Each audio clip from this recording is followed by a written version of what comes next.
দুর্গাপূজা কালীপূজা শেষ মানেই শীতের আগমন। মায়েরা তার বাচ্চার কীভাবে যত্ন নেবে যাতে তাদের খুব সহজে সর্দি কাশি না হয়, সেই সব উপায় নিয়ে কিন্তু আমরা এই ভিডিওতে দেওয়ার চেষ্টা করেছি।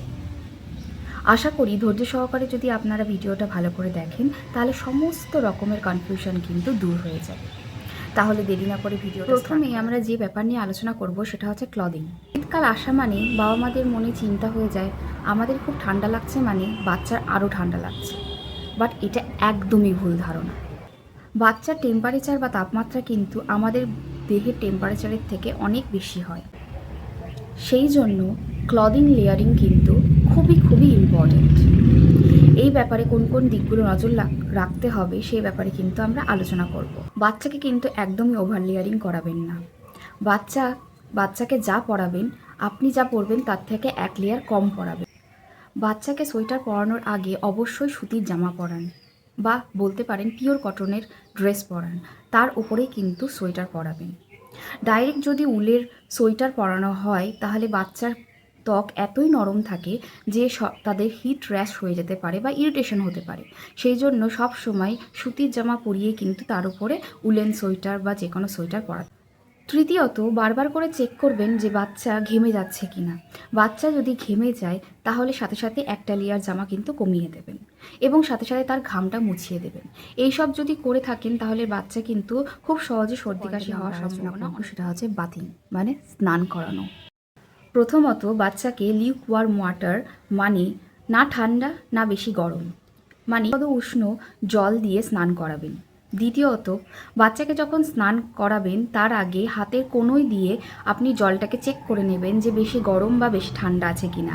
হাতের তালু দিয়ে চেক করবেন না, কারণ আমাদের হাতের তালু কিন্তু অনেকটা গরম সহ্য করার ক্ষমতা রাখে। সেজন্য হাতের কোনোই দিয়ে কিন্তু আপনারা চেক করে নেবেন।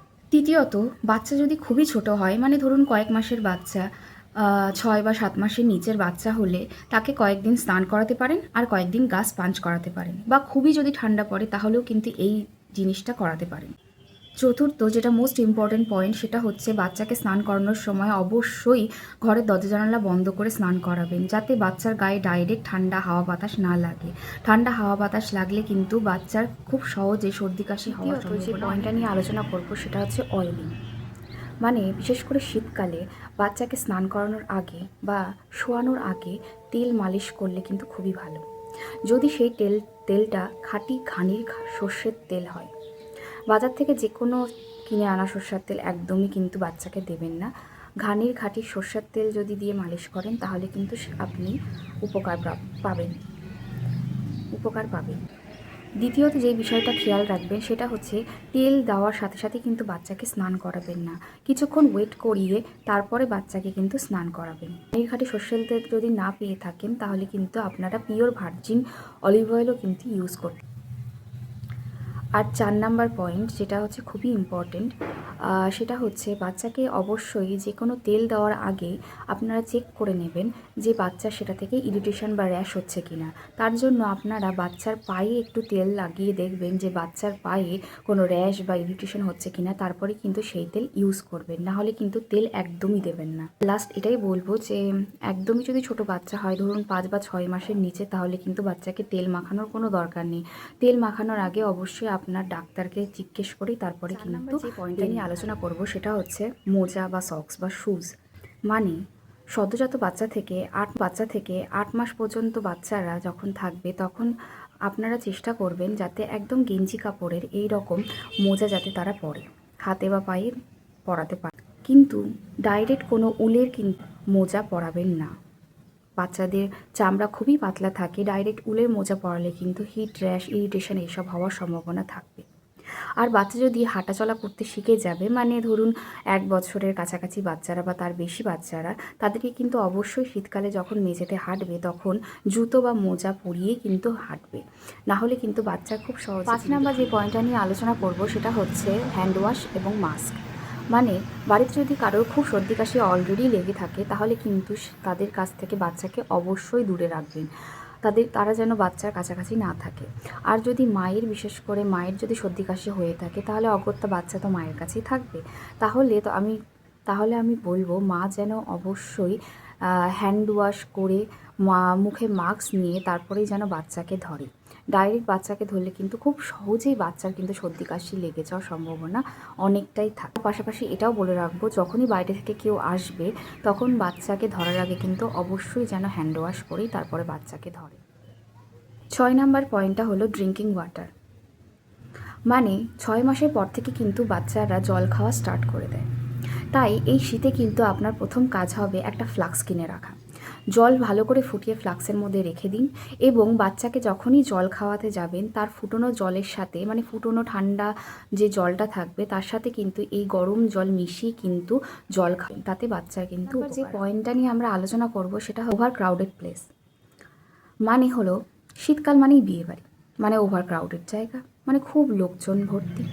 এইরকম জায়গা থেকে কিন্তু আপনারা আপনার বাচ্চাকে কিন্তু একটু দূরে রাখবেন, মানে যেখানে খুব লোকজন আছে সেই জায়গায় কিন্তু থাকবেন না, একটু ফাঁকা জায়গায় বাচ্চাকে রাখার চেষ্টা করুন। কারণ ওভার ক্রাউডেড প্লেসে থাকলে কিন্তু বাচ্চা ঘেমে যাওয়ার সম্ভাবনা অনেক বেশি থেকে যাবে। আর যখনই কোথাও বাইরে যাবেন সেখানে কিন্তু যাতে ছাউনি থাকে, মানে বাচ্চাদেরকে সবসময় শেডেড প্লেসে রাখার চেষ্টা করবেন। বাচ্চাদের মাথায় যাতে কুয়াশা বা শিশির যেন না পড়ে, যা ঠান্ডা লেগে যাওয়ার সম্ভাবনাটা অনেক। 8 নাম্বার যে পয়েন্টটা নিয়ে আলোচনা করব সেটা হচ্ছে তুলসীর জল। তুলসী পাতায় কিন্তু প্রচুর পরিমাণে অ্যান্টিঅক্সিডেন্ট থাকে, যেটা কিন্তু সর্দি কাশি নিরাময়ের জন্য খুবই ভালো। সেই জন্য আপনারা কি করতে পারেন, বাচ্চারা যেহেতু ছোট হয়, ডাইরেক্ট তুলসীর রস না দিয়ে আপনারা যদি 1 বছরের নিচে বাচ্চা থাকে তাকে কিন্তু কয়েকটা তুলসী পাতা ফুটন্ত জলের মধ্যে সেটাকে ঠান্ডা করে তারপরে কিন্তু সেই জল বাচ্চাকে খাওয়াতে পারেন। এটা কিন্তু অনেকটাই হেল্প করবে যাতে সর্দি কাশি না হয়। 9 নাম্বার পয়েন্ট যেটা নিয়ে আমরা আলোচনা করব সেটা হচ্ছে স্টিম বা ভেপার দেওয়া। মানে বাচ্চা যদি অলরেডি খুব সর্দি লেগে থাকে তাহলে কি আপনারা স্টিম বা ভেপার দিতে পারেন। এই স্টিম বা ভেপার দেওয়ার সময় যে জিনিসগুলো মাথায় অবশ্যই খেয়াল রাখবেন সেটা হচ্ছে বাচ্চাকে ডাইরেক্ট কিন্তু স্টিম দেবেন না।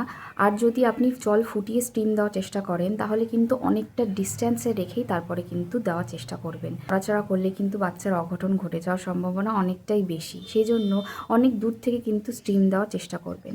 আর যদি একদমই ছোট কয়েক মাসের বাচ্চা হয় আমি বলবো একদমই অ্যাভয়েড করুন, দেওয়ারই দরকার নেই। তার থেকে আপনি আপনার ডাক্তারকে দেখিয়ে নিন, সেটাই কিন্তু খুব ভালো হয়। 10 নম্বর পয়েন্ট হলো ডাইপার।